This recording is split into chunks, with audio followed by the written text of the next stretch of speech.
on a whole nother level. Girl, he only fucked you over cause you let him. Girl, I guess he didn't know any better. Girl, that man didn't show any ever. Do all I can just to show you you're special. Certain it's your love that holds me together. Hear you say he been killing the vibe.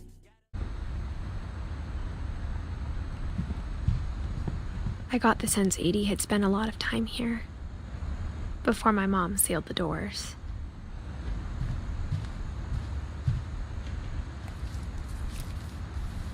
December 13th, 1947. Dear Diary, I'll be gone soon, but I wanted to tell somebody about what's gonna happen. It started when Mom sent me to bed without dinner. I woke up and I was starving, so I looked around for something to eat. The gerbil food was dry, but I didn't mind it.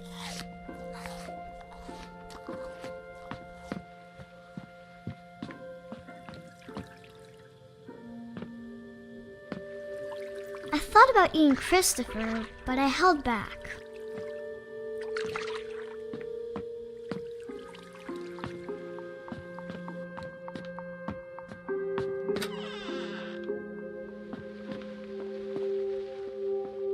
I ate a lot of things that night.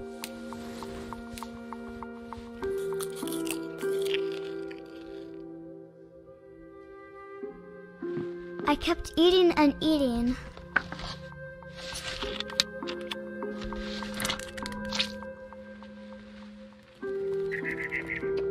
Then I heard chirping outside my window. It was a barn swallow going back to her nest. I reached out for her.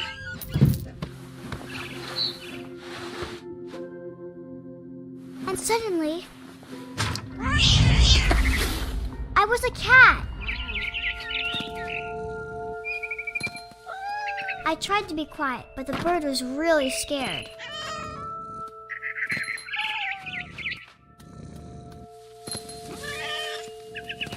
Mom and Dad didn't even look at me.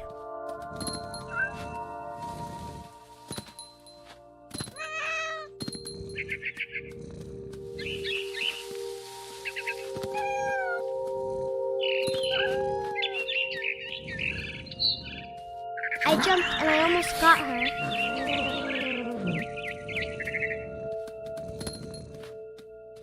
I could tell she was getting really tired. Now I was up in the big tree. I promised Dad I wouldn't climb it anymore. All I cared about was eating that mama bird.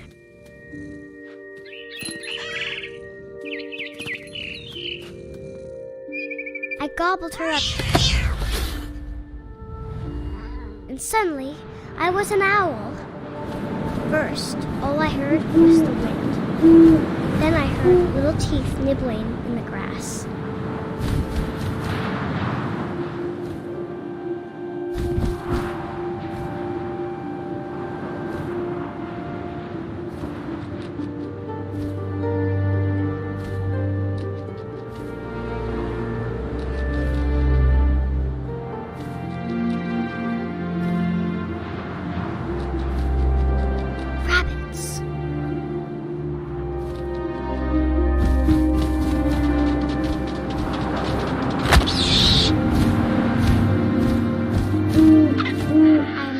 His face looking up and seeing mine through my talons.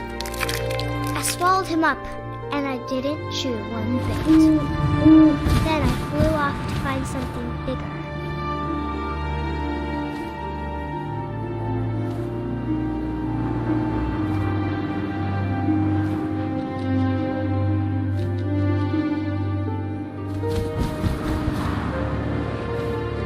A mama rabbit.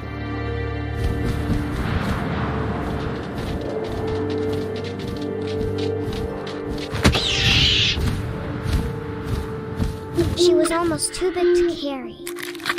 I started choking, but I couldn't stop eating. And suddenly, I was a shark.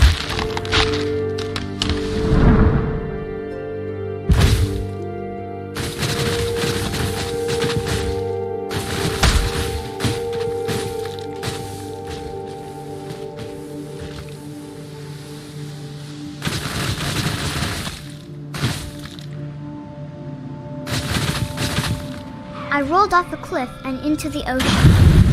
Now, I was hungrier than ever.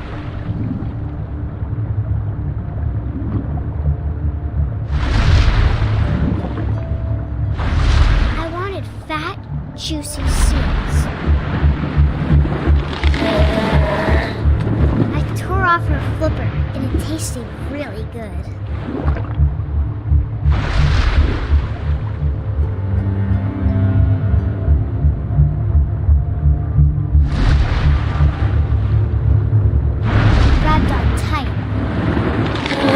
So hungry, I jumped out of the water. When I opened my eyes, everything had changed.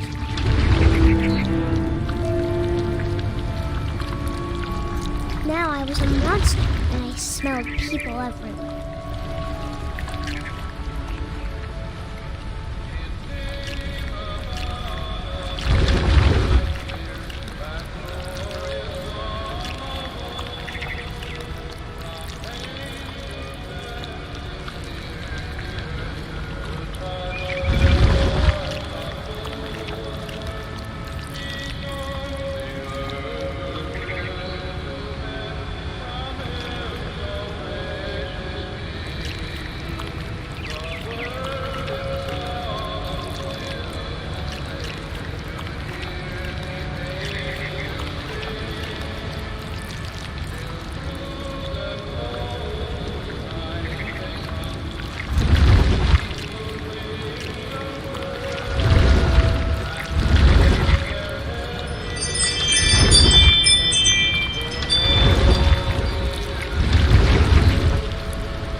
I was big, but I moved real quiet.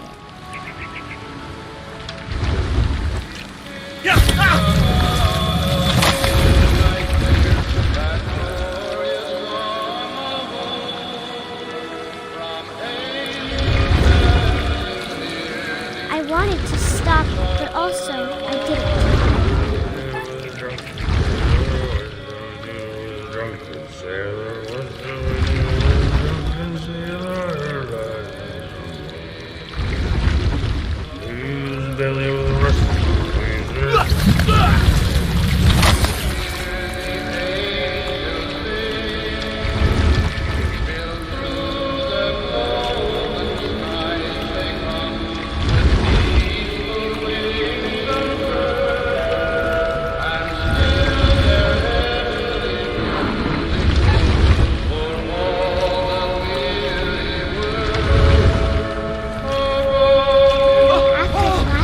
I was still hungry, and across the water I smelled something new, something I had to have, so I swam towards it.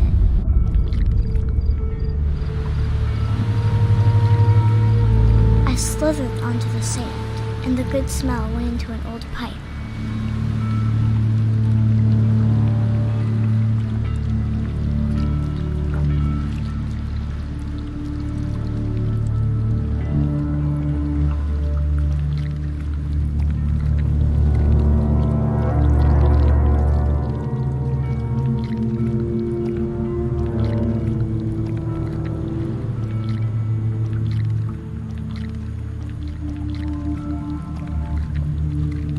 I got closer and closer.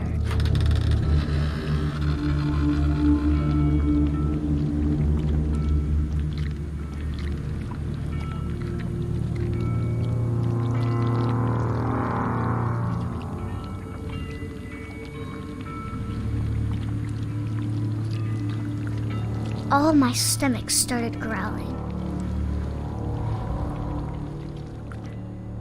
And suddenly, I was me again. I held my breath for a long time, but I couldn't hear anything. I think it's waiting for me to fall asleep. But it's not going to wait much longer. It needs to feed, and we both know I will be delicious.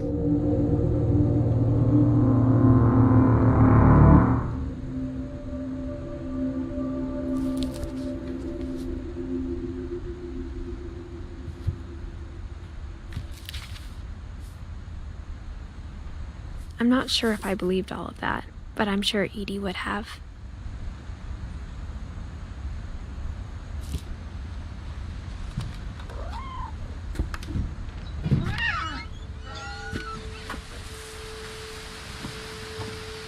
This will be obvious later, but my mom never told me any of these stories. Edie would have, but Mom didn't like bringing up the past. Though, when we adopted a stray kitten, she was the one who named it Molly. I spent a lot of time in Great-Grandma Edie's room. When Edie told people Sven was killed by a dragon, she could also have said he was building a dragon-shaped slide that collapsed. One summer, they evacuated the island, but Edie refused to go. For a few weeks, she was a celebrity. I hadn't thought of myself as Edith Jr. for a long, long time. Edie gave a big interview about a mole man living under the Finch house. My mom was furious.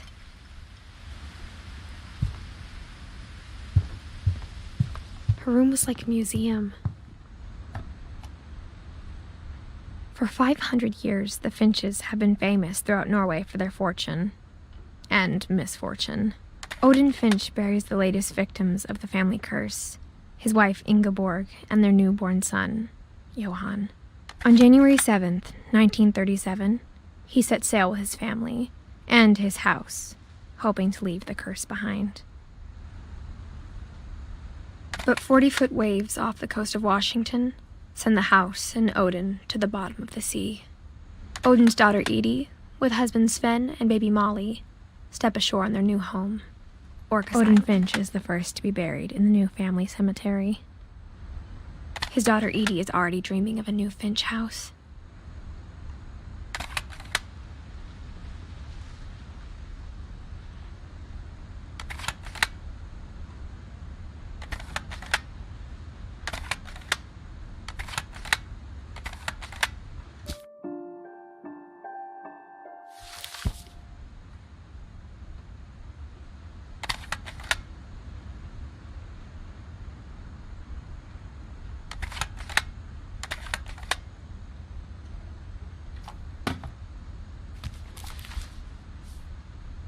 Whatever's wrong with this family, it goes back a long ways.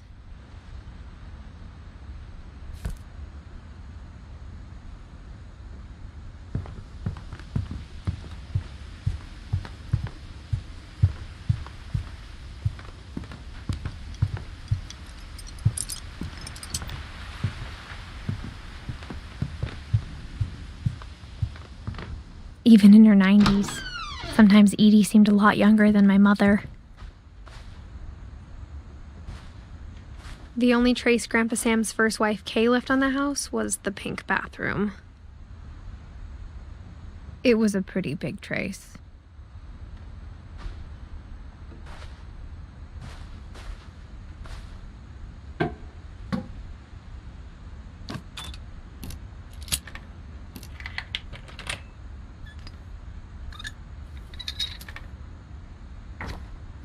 There's a secret in this bathroom.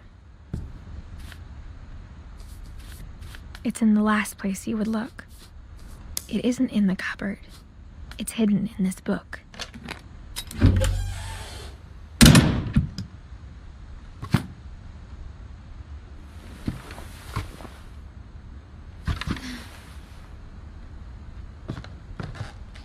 Sven gave Sam an old camera he'd refurbished. He never put it down.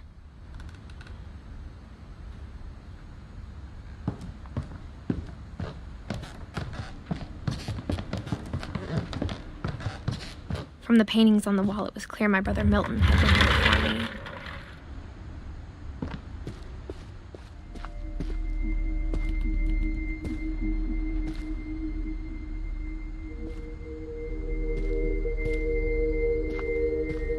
I knew Grandpa Sam had a twin, and that he never talked about him. I guess my grandpa didn't like history any more than my mom did.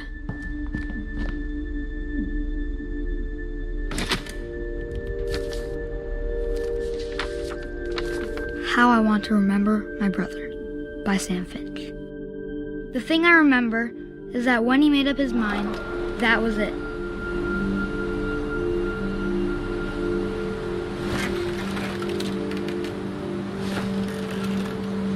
My brother said he'd die before he ate another mushroom, and he did.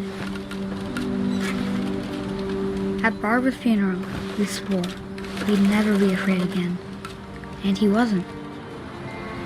I think Calvin always wanted to fly.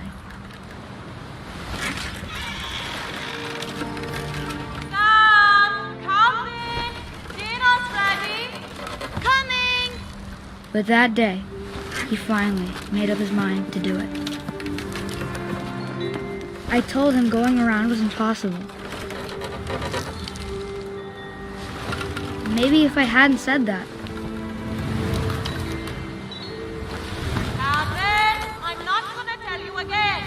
maybe if the wind hadn't picked up, then maybe he'd still be here. But I doubt it. I think he'd already made up his mind. That's what I want to remember about my brother.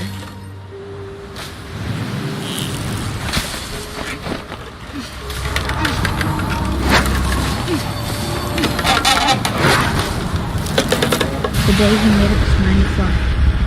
And he did.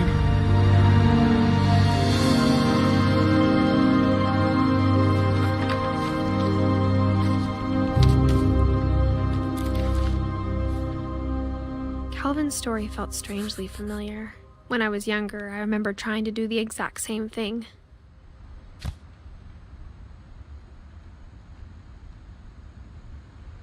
After the funeral, Edie roped off Calvin's half of the room. Mom said Grandpa Sam enlisted at 18 and never set foot in the room again.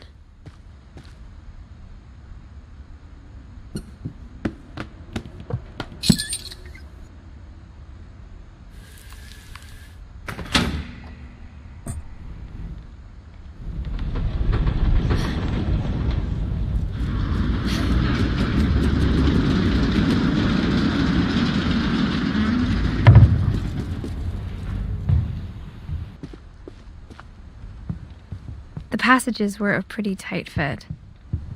They'd obviously been built for smaller hands and bellies.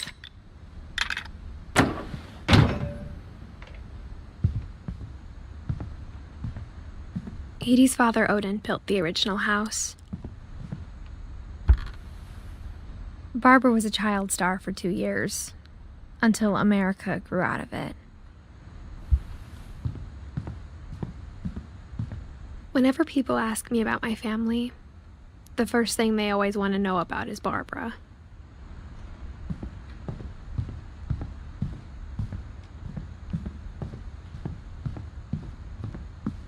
Mom must have locked the third floor stairs on the night we left.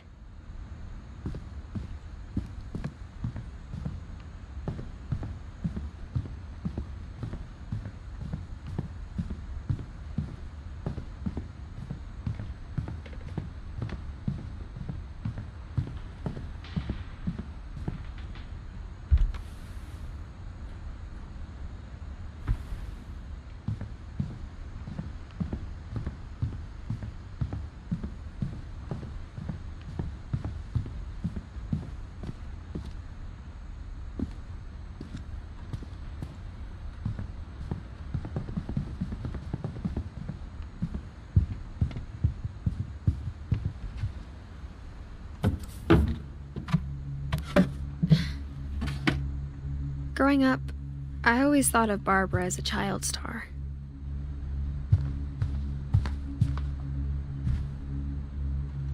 I never thought about how hard it must have been for her afterwards.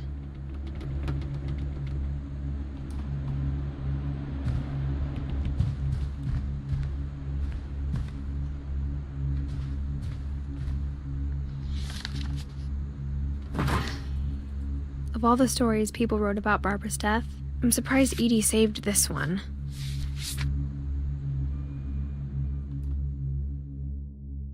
Old Jack here with another ghastly tale inspired by America's most unfortunate family.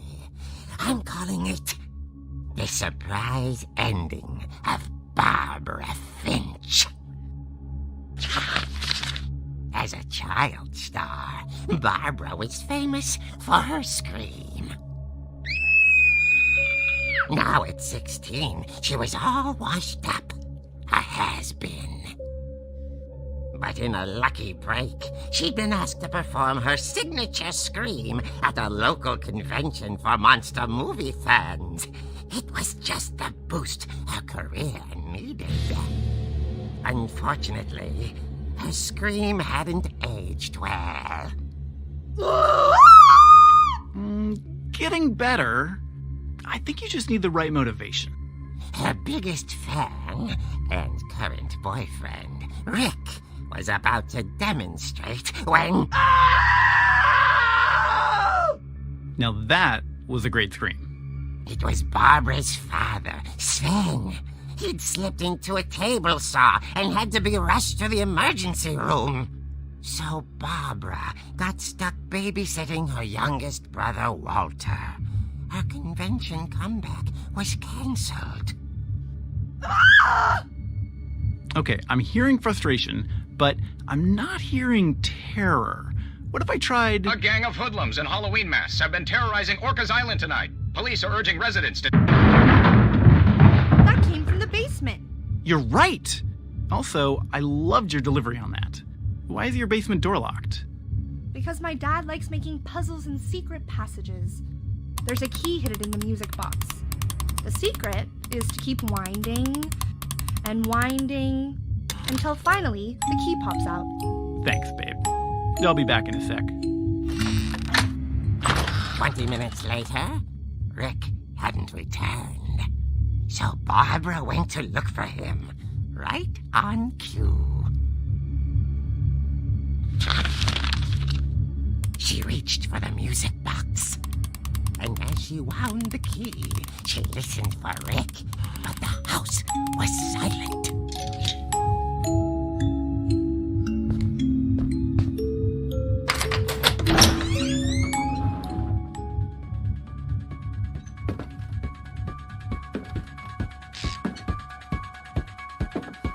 She found Rick's crutch and imagined the worst.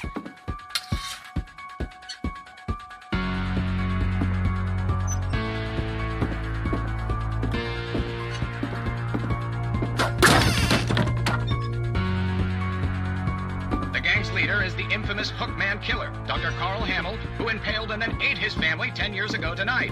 The old fridge rattled and grew still. Oh dear!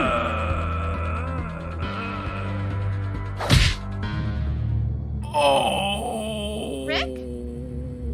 Barb, relax. I was just trying to scare you to help you find your scream. Well, I'm not scared, Rick. I'm furious. Then act furious. All I'm getting from you now is that you're hurt and confused and... She threw him out, but she kept a little something to remember him by. Barb, have you seen my other crutch? And she was still holding it when she fell asleep watching the late picture show. Hours later... Barbara! Walter, what's going on up there? Ah! Okay, I'm coming up, but if this is a trick, you're dead, Walter.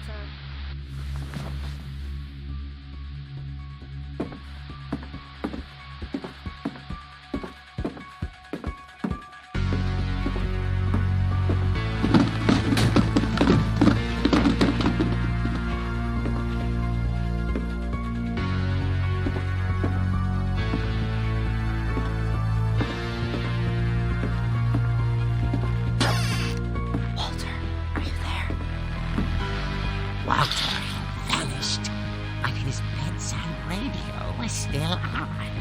Orcas Island police describe the man as 6 feet tall, with a steel hook for a hand. Residents are urged to lock all doors and windows and notify the police of any suspicious activity. Barbara turned, saw the hook man, and was speechless. He was quite smashing.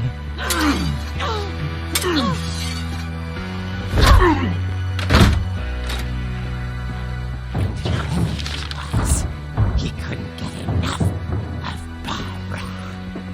Okay, Barbara, there's gotta be another way out of here.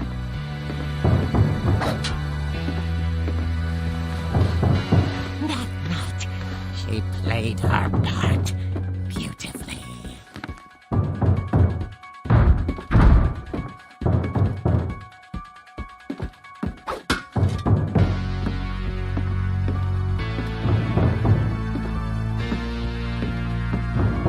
She thought about abandoning Walter, but just couldn't do it. Molly's door hadn't been opened in years. The hinges groaned.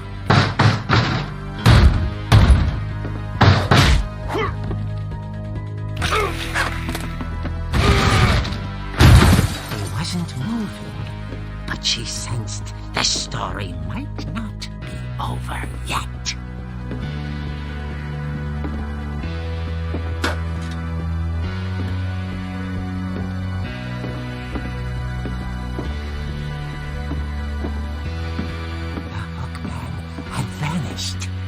She listened for his breathing, but all she heard was...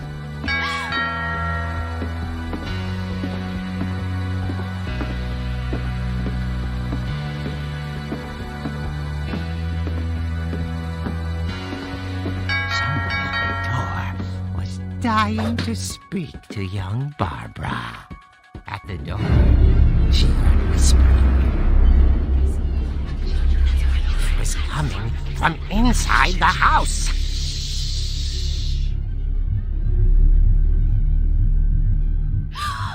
Oh dear. The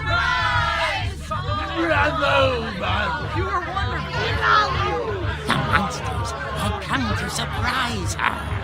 For Barbara, it was a dream come true. Then she saw what kind of monsters they were, and she realized what was about to happen. She was going to be famous. And with her final breath, Barbara Finch gave the performance of her life.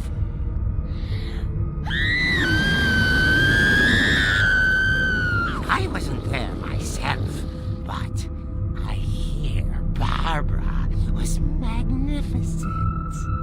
Poor girl. She had a taste for stardom. But unfortunately, so did her fans. Of course, the police blamed it all on poor Rick, who disappeared the same night. And little Walter, hiding under his bed the whole time. He took it all pretty hard, but that's another story. As for Barbara, tucked inside the music box is all they ever found of her. Her ear. Now that's what I call a real eerie tale.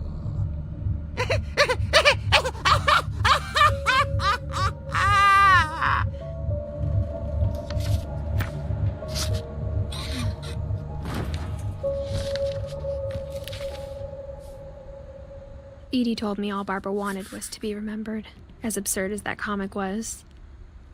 Maybe what Edie saw was a happy ending.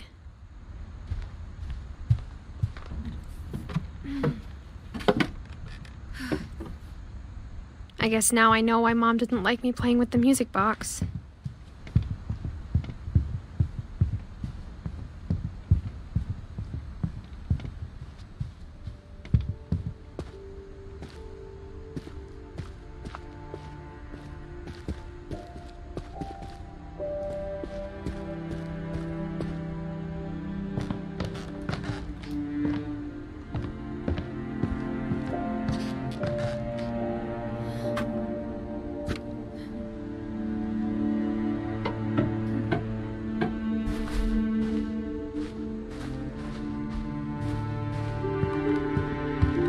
funny. All those times I played with the music box and never found the basement key.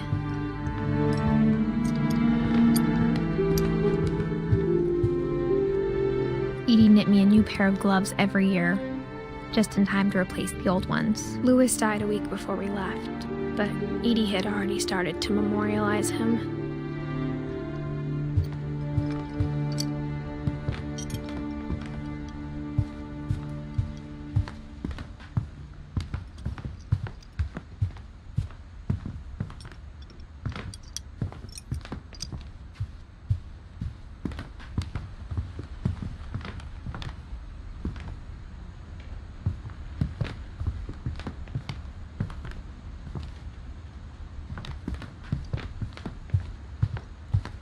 I wonder if that comic was right about there being a key inside the music box near the basement.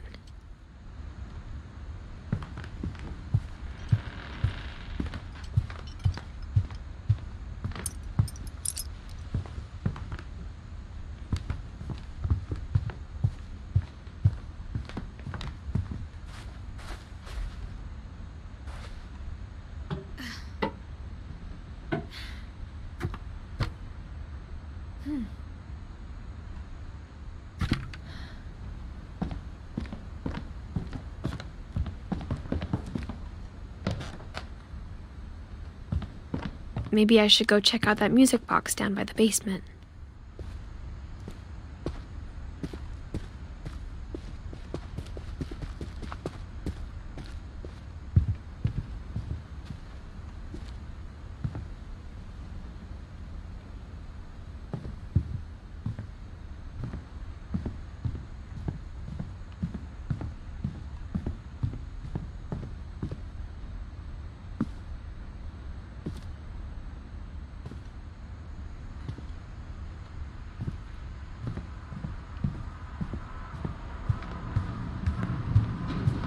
After Louis started working at the cannery, we all got pretty sick of salmon. Except our cat, Molly. If I keep winding the music box... Only one restaurant would deliver to our house. We had Chinese a lot.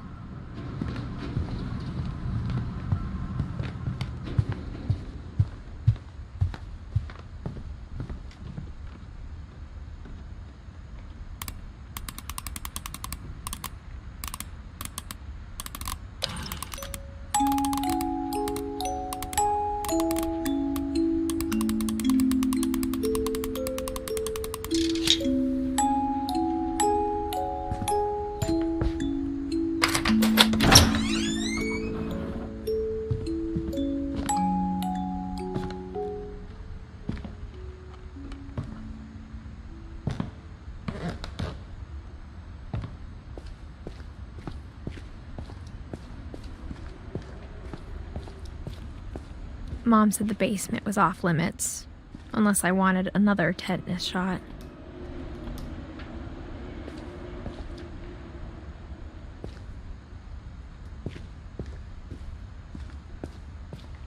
I saw Edie sneak down to the basement once, carrying packages. I thought maybe she was hiding presents.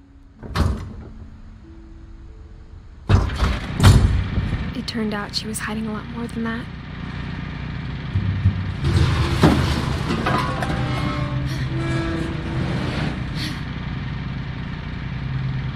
I remember asking Mom once about where Walter had gone.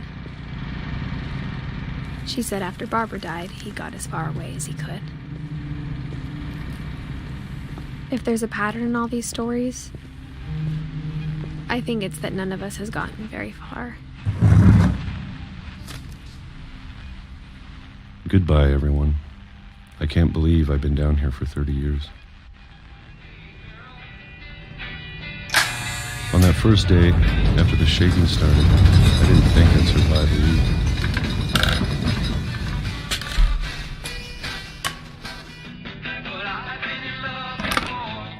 But after a few days, I settled into a routine. That's what kept me sane. Having a schedule, living for today. I always expected to be dead tomorrow. If you wait long enough, you get used to anything.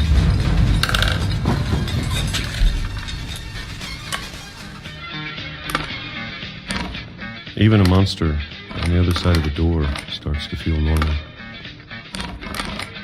Almost friendly.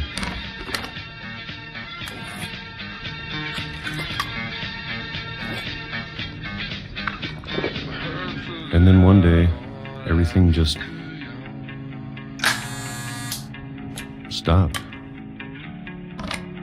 Whatever that thing was, it was gone. Maybe it got tired of waiting. Or maybe I just got tired of being afraid.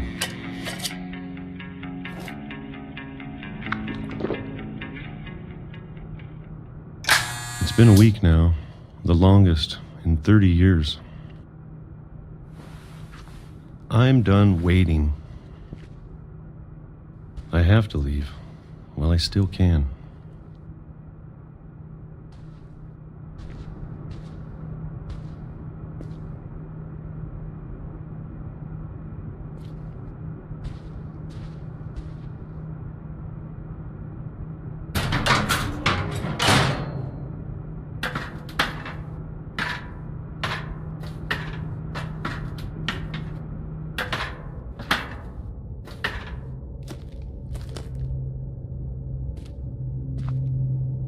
I know it's out there, somewhere.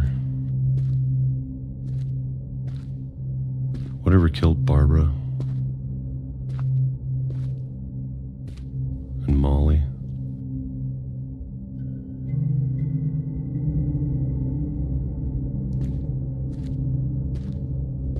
And Calvin.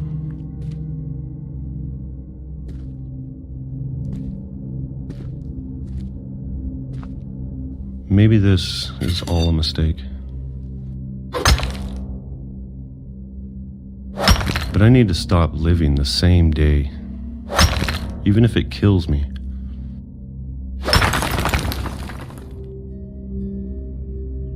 Whatever's out there, I want you to know I'm ready for it.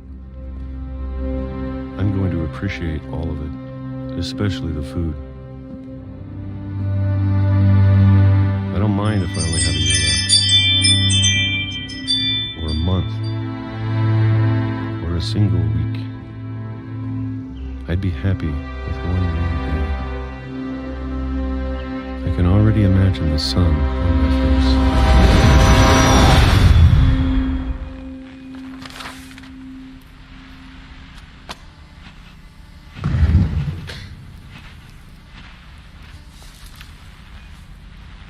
Walter died when I was 6. I can't believe my mom never told me he was down here.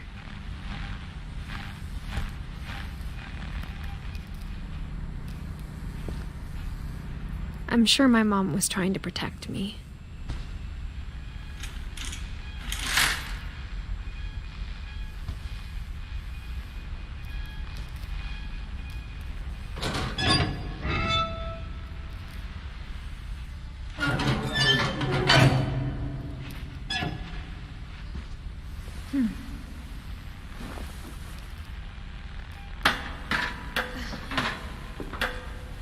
Maybe she was afraid I'd end up like Walter.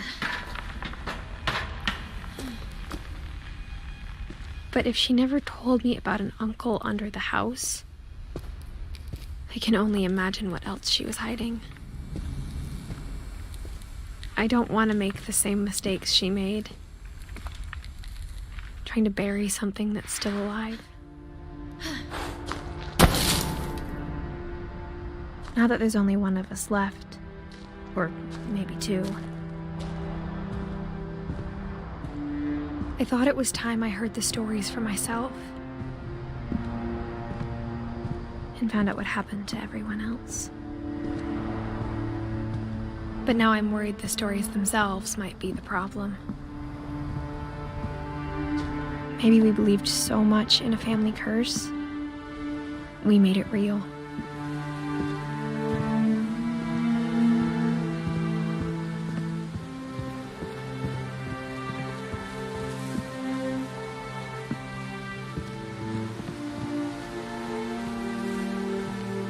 I don't know if I should even be writing this.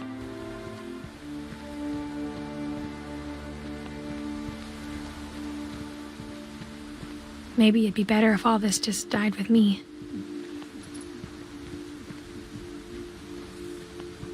But I thought you should know about your family. And the history you're a part of.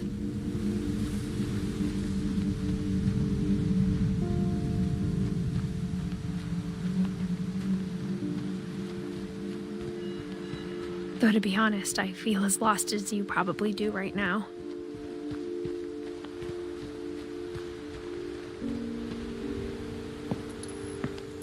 I think the people in these stories believed them, for what that's worth.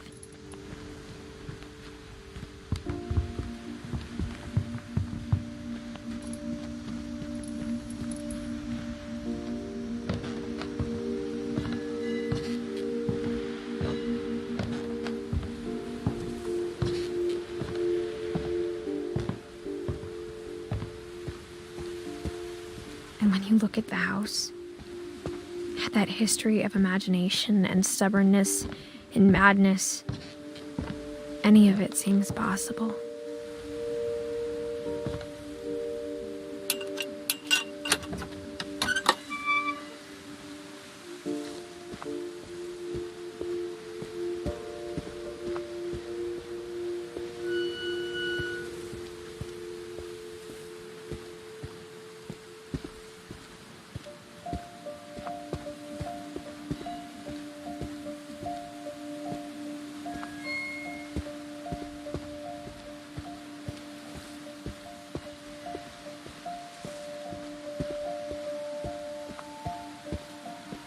I think we've been surrounded by death for so long, we've just gotten used to it.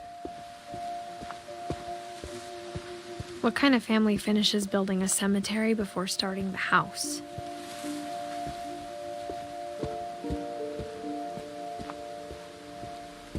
It's embarrassing for me to admit this, but the pet cemetery made me more uncomfortable than the human one. 3 of the gerbils were mine, and 2 had been my fault.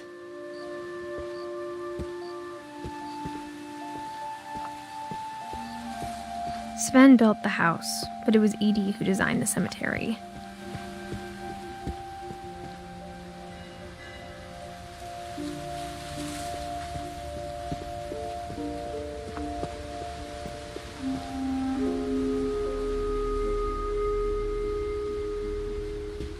I'm sure Odin's monument had been Edie's idea. My mom was always trying to move on, but for Edie, the past never went away. She could see it poking out of the water at low tide.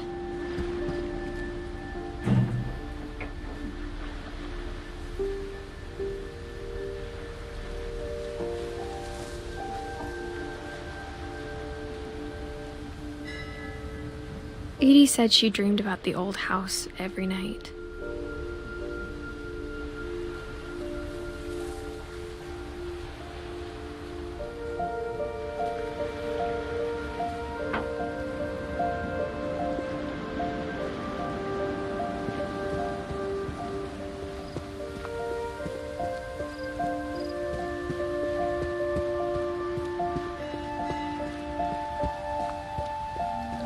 Edie's side was always easier for me to understand. But the older I get, the more I can see where my mom was coming from. Her dad had been pretty strict, but it wasn't enough to save her brothers. She was just trying to do better.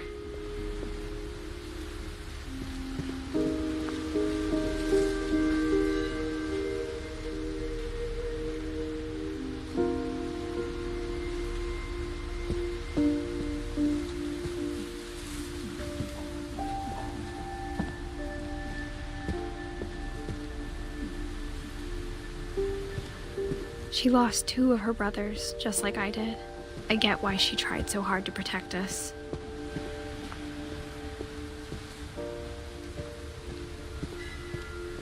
There's so many things I wish I could ask my mom now.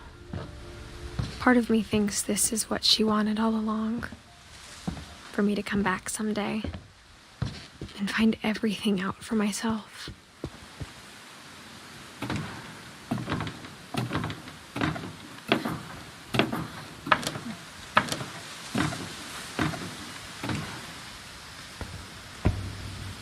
But looking back on it now,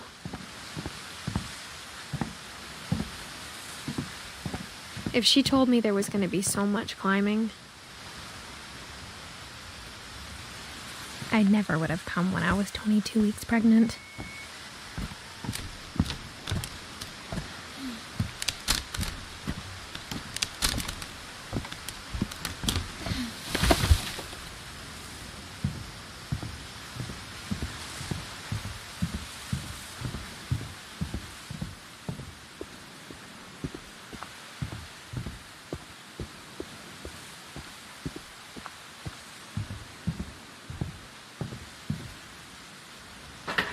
I never met Grandpa Sam, but I think he and my mom had a lot in common.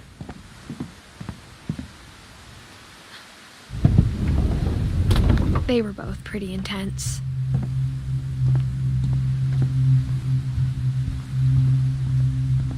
Sam spent his life shooting photos, but Mom said he got nervous being in front of the camera. I guess we're all afraid of something.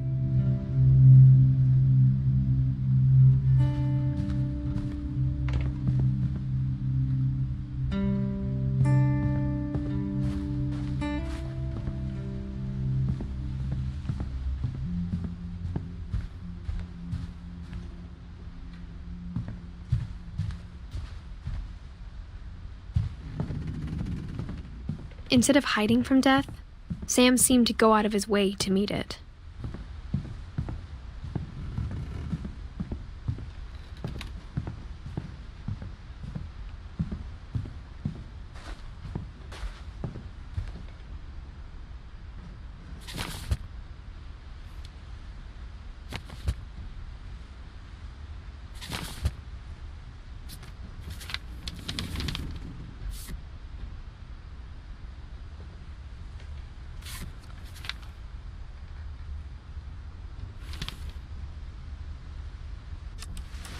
Dawn, I promise, you'll never forget this weekend. Yes, sir. These memories are gonna last a lifetime. Am I gonna have to shoot anything? It's a hunting trip, Dawn. Shooting is strongly encouraged.